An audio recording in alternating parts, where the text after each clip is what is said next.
dhibaatadu ay deyntu leedahay waxa ay gaadhay jeer ay xaaladdu sida noqoto ninka la Abu Qataada radiyallahu ta'ala anhu wuxuu leeyahay nabiga kaleey salaatu wasalaam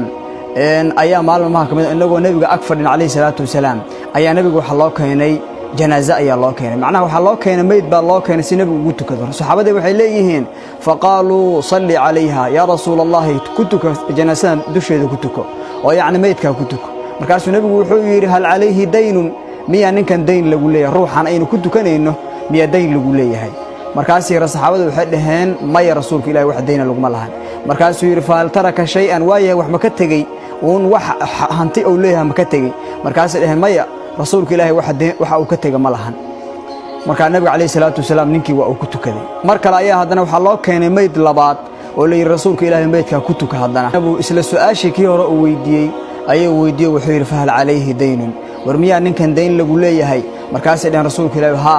dayn waa lagu leeyahay markaasuu yiri waaye fahal taraka shay'an wax ma ka tagay oo wax dhaxal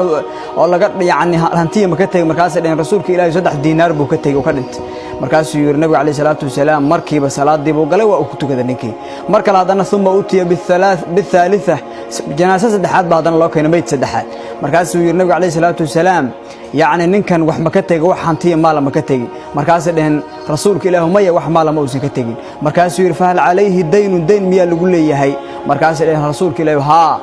oo waxa lagu leeyahay 3 diinaar baa lagu leeyahay markaasuu yiri sallu ala saahibikum nin saaxiibkiinaan qofkan meedka ku tukada anuu ku tuka aan maaye dib uu nabiga kaleey salaatu riwaayadaha qaar waxay ku darayaan in nabigu dib uga degay xadiiska isaga hadda aynu sheegayno Bukhari baa wariyay laakiin riwaayada kale taasoo nabigu inuu dib takhallafa anha in nabigu uu xageeda dib uga degay yaani janaasada dib uga sikado yiri ku tukada adunku anuu ku tukan maaye Abu Qataada xadiiskan warinayo meesha taagnaay ayaa rasuulka ilaahay salli calayhi ya rasuulallahi wa alayya daynuhu rasuul allah aniga deyntiisa bixinayo deynta ka bixinaye rasuulka allah fasalli yaani waxa weeyaan ku tuka dushiisa ku tuko fasalli calayhi nabigu markaas ku tukada calayhi salaatu wasalaam riwaayadaha qaar waxay raacsinayaan bil wafaa'i ay fa'alayka al wafaa waxa dushaada ahaaday inaad meedka janaasadaas aynu ku tukanayno inaad deynta ka bixiso Abu Qataada xadiiska isaga markuu waxaan tusinayaa dhibaatadu ay leedahay yaani deyntu ay leedahay halka ay marayso inuu u diiday meedka inuu janaasa ku tukado maxaa yeelay deynta arinteeda ayaa aad iyo aad u culus marka saa darteed walaalayaal deyntu aad bay u dhibadan tahay insha Allah ta'ala waxaan isku dayeynaa in waqtiyada soo aad insha Allah ta'ala